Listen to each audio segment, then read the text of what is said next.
birds singing in the dead of night. Take these broken wings and learn to fly all your life. You were only waiting for this moment to arise.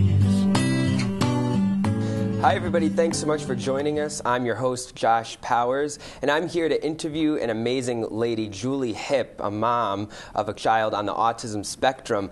But first, I want to let you in on how unique this program is here at Cox Studio. All of our production crew are all young adults on the autism spectrum, and they're all doing a fantastic job here, so we want to thank them.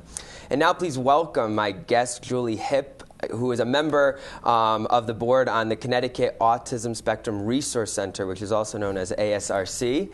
And welcome. Thanks so much for being here. You're also the, you stepped down as board president, so you were board president at one point also. I did for 12 years, so yes. You've been very involved with them, ASRC. For a long time. Great organization. So thank you so much for being here. And how did you become involved with ASRC originally? I became involved because I lived in Cheshire, and the ASRC started as the Greater New Haven PDD network run by Lois Rosenwald, who was in Cheshire. And the long story is, it was when my son was 2, and a woman hooked me up with Lois because she suspected my son was on the spectrum. Oh, wow. So before he was even diagnosed, this woman kind of knew, and I can't say anything. So I connected with Lois then, and we started working together. And we then evolved to a 501c over time, and we've been together ever since. So at that point, ASRC wasn't created Correct. yet? At that point, it wasn't. That was back in 1992. Wow. So that was just a grassroots effort, and we became an official 501c and turned into the ASRC around 1999, 2000. Okay, so Lois is the one, Lois is the executive director. She's the executive director, yes. That's her title, and she basically started ASRC, correct? Yes. Okay, and were you I was her right-hand guy. Okay. We were together. Lois is the managing director who does all the day-to-day planning, et cetera. Okay. My role has always been to share with where the vision is, to provide the support from an organizational basis, and I do a lot of our fundraising so that we keep going. Okay, I didn't know you were one of the ones that helped kind of get it, get it on its feet. Okay, it's a fairly new program, like you said. It was 1999. You said it started. 1999, 2000 is when we became an official 501c. Okay, very good. And what would you say is ASRC's main mission, now, and when you started? What was kind of Our main mission always has been to provide families with what they need today. There is no cure. Mm-hmm. We all believe in, support the efforts going into the cure, but there's so much that families need today: interventions, resources, educational support, navigational support, support groups, advocacy, all those things that can make your life better today for your child or your adult is where our emphasis is, and we've seen the results happen. So for many, all these interventions can help. There is no, panacea. I cannot sit here and tell you if you do all these things, it's going to work, but I can tell you if you don't do any of them, it's going to get a lot worse. Yeah. Right. And for many, we've seen the success. Look at the crew here today. Exactly. I know they're all fantastic, and they're all doing an excellent job. And so what do you mean when you say, like, for today? Is that as opposed to, like, the future? Like, Well, today and future. Okay. I don't think you should wait around for the cure. I don't think you should wait around for someone to tell you what to do. I think as a family, it's important to be empowered, to have the best knowledge. So we provide people with, here's what's happening in autism. Here's the kind of interventions that might make sense either from an educational support. A lot of families just don't know where to turn. So we provide that networking support, advocacy. A lot of our families go through our advocacy training. Okay. So we'll teach families how to go to a PPT, which is something that you do for your child through school, how to prepare for that, how to be a partner with your school system and not be adversarial. We're all about collaborative planning for your child or your adult. Okay, so you were the board president. Yes.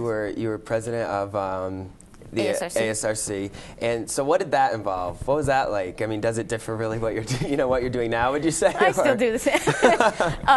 It really means leadership to define where we want to go. What are the things that we're going to focus on? Is it legislative support? Is it recreational planning for our teens and adults? Who are we going to hire? So it's all both the functional things that we want to achieve as a group, down to, who do we hire as a bookkeeper, making sure our 501c profit status is intact. Right. We are very much about high integrity and doing the right thing. So there's rules you have to follow. Okay. So I did both organizational kinds of things, who's on our board, training our board of what other people, could come on to support us. And a lot of our role truly is fundraising. We do the Walk for Autism every year. 3,000 people came out last year. It's all about, and mostly families that came out. I think the most redeeming part of being the president is when they all high-five me going by at Choate and just say thanks. That's because nice, yeah. they know that what we do has made a difference for where their child needs something right this second. Right. So how does it differ from, like Lois, for instance, that's her job, and like our friend Pat, they work at ASRC, but the board is volunteer, correct? That's right, the board is volunteer. So how does that differ from board to... Well, Pat and Lois are there really day in, day out, doing everything that needs to get done. Right. Pat is integral in our community and all the things that we do from a recreational planning. The board is all volunteer. A lot of our role is to bring outside influence, right? If we need support for a golf tournament or sponsors or networking with people that might be able to get us a billboard or something, it's a lot of business side from the board, as well as visionary. Where do we want to go as an organization? Do we want to do more services? We've moved into providing more paid service, if you will, a little bit for transitional planning. So we've been asked to provide more than just a resource role, but to actually jump in and help a family with their transition plan or help a family with some advocacy because they're at a PPT and need assistance. So we're moving in that direction. And that's a board decision. Right? Do we want to go to provide services? And if so, what are they? Do we want to, at some point, help provide residential support for families? And what does that mean? So the definition comes from the board, who are volunteers. There's about 12 of us. I was going to ask how many. Yep. So are those all parents, would you say? They're all parents, but people like us who have multiple jobs. I'm also an executive recruiter, and I was a brand management person. So we try to get expertise. Our treasurer, is a banking guy. So I think we try to dovetail what the organization needs. Very good. So ASRC has come a long way, it seems, over the years, even before 1999, before it started. It's come a long way. What was that process like? I mean, you've told us a little bit in the last 10 minutes, but what was that process like? A lot of sweat. A lot of truly networking with the right people, a lot of time and energy to get our word out. One of the things that we do across the state, both for emergency providers, for paraprofessionals, is training. If you said, what is the one thing that truly, we do lots of things, but what do we do exceptionally well? We train. We train others of how to work with our folks, whether they're little kids and how to potty train, all the way up to how to plan for the future, whether they're going to go to college or a vocational plan. We train emergency providers, so if a fireman comes and sees, a child on the spectrum in an emergency situation, they know what to do. So we do a lot of that. So over the years, it's been truly getting out one at a time, and Lois spends an inordinate amount of time up in Hartford legislatively.